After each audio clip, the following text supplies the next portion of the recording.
Peyton Manning played a lot of football, and if I'm being honest, he wasn't half bad.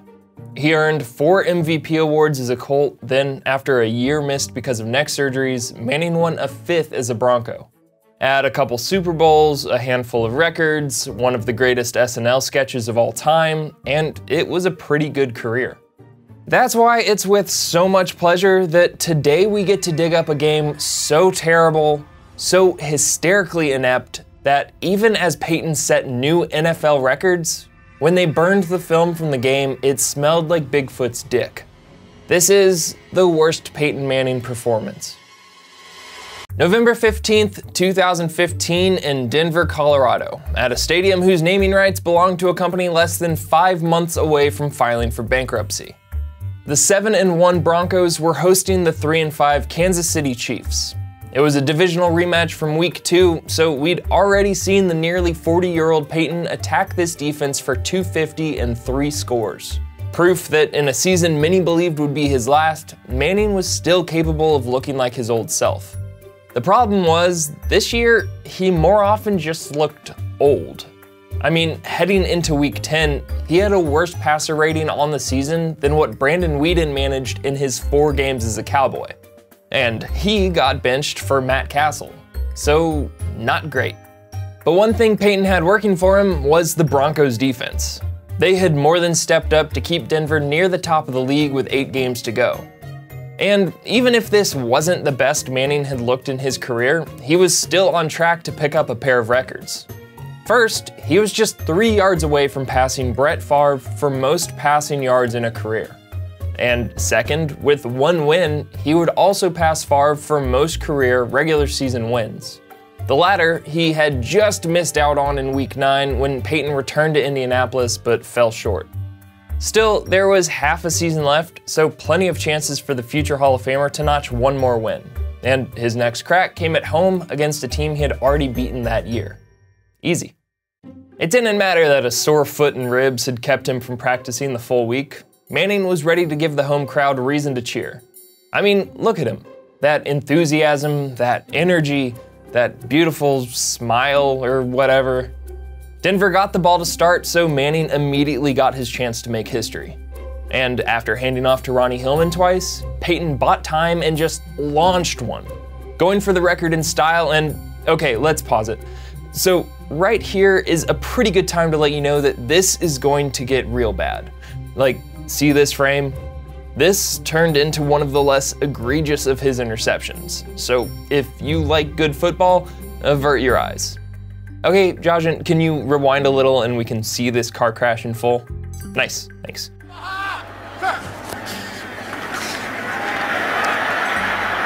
Manning going deep and is intercepted midfield. Peyton, you have a literal passing academy. Come on. He entered the game leading the league in interceptions, so maybe this was all just a ploy to also earn the career record in that category as well. After the Chiefs' offense turned the pick into a touchdown, Manning's second dropback of the game resulted in a sack fumble. But Denver managed to fall on it, which led to the inevitable history. But even that felt like a flop. Needing 3 yards, Peyton found Hillman, who picked up 4. He's done it, with room to spare. Now watch as Manning tried to just keep things going, and man, those bastards had to stop the game and honor him. Everybody cheered, he waved, threw his best pass of the day over to the sideline to begin the ball's march to Canton, and these guys definitely mixed up which is which, didn't they? Y'all had one job, but I guess so did Peyton, and he forgot how to do it, so. Time for rapid fire near misses. His next pass was high and behind Emmanuel Sanders and nearly led to a second interception. After a bubble screen gained 1 yard, Manning forced his receiver to become the defender and break up another potential pick. Then, with confidence already waning, once the Broncos got the ball back, he threw what looked like an interception in real time, but was a great snag by Demaryius Thomas to give Denver their first down of the game. That was followed up by an 8-yard gain from Virgil Green, which made it almost feel like the offense was finding a rhythm. But this is the worst, so his next pass 100% should have been picked by Marcus Peters. Because Manning's a good sport, he knew KC deserved to have the ball, so he gave it to them one down later.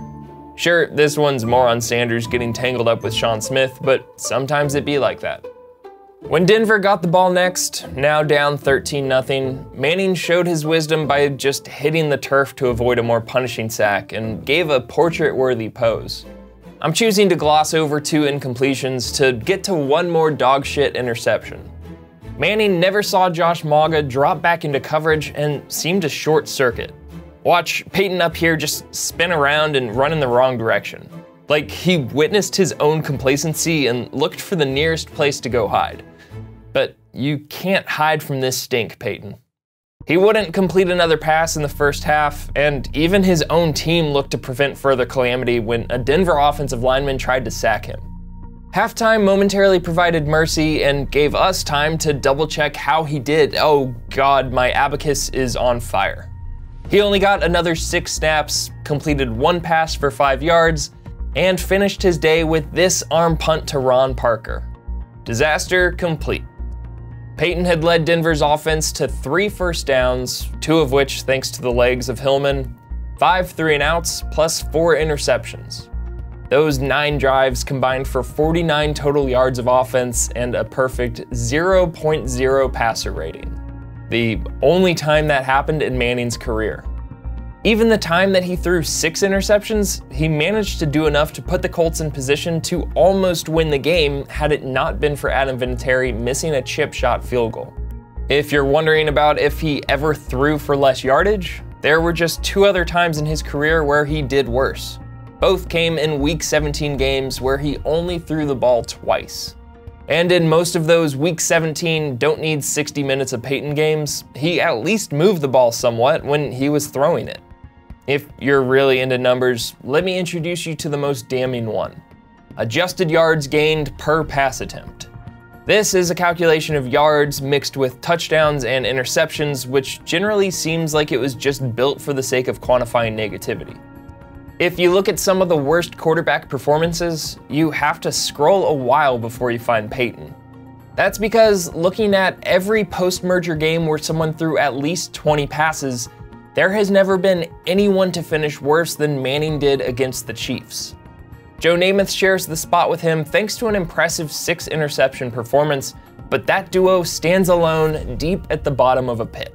But this game isn't the worst just because he did football bad. It had a larger impact that we only recently overcame. It was bigger than just Peyton. Like, literally. This blurred monster was allowed to become a thing. Brock Osweiler, the 7-foot Twilight-looking backup, took over. While they still lost, he got the start a week later due to Manning's foot getting worse. And Osweiler continued to steer the ship even after Peyton got healthy. Manning eventually took over for a struggling Cake Osweiler in Week 17 and led a comeback victory that earned the Broncos the AFC's #1 seed in the playoffs. He then led them through the playoffs, he beat the Panthers for another Super Bowl win, got to go out on top, blah blah blah, back to the worst part. This lanky son of a bitch was a free agent and had done enough to make the Texans believe he was worth a massive contract. 1 season in Houston proved that to be a mistake. So much so that the Texans had to pull off one of the most bizarre but pretty brilliant trades in recent history with the Browns. This 2-story tall black spot on the league wouldn't have been possible without Peyton making a mess against the Chiefs that November day. Or it would have come like a week later because Manning was pretty shitty that year. While this day was by far the worst, it was the low point of a low regular season. Peyton finished just 1 shy of the league lead for interceptions, and Bortles made his mess over a full 16 games like a respectable idiot. Then again, that's just proof that even when Manning decided to stink it up, he did it at a Hall of Fame level. He managed to play so poorly that it made the efforts of a Robert Pattinson impersonator look somewhat competent. It's quite the achievement, really. In a single afternoon, he set an NFL record for career yardage, played poorly enough to get benched, provided a springboard for mediocrity to get paid at an elite level, and then down the road swooped back in to win it all. Peyton Manning, the best at being the worst. So Peyton managed to go out on top, but not everyone has been as lucky. Dan Marino, for instance, he got benched in his final game, which came during the playoffs, and I deem that episode a must-watch. Or check out this other one, I don't know, it's your time, do whatever you want. Subscribe to SB Nation, hit the bell for notifications, and we'll see you soon.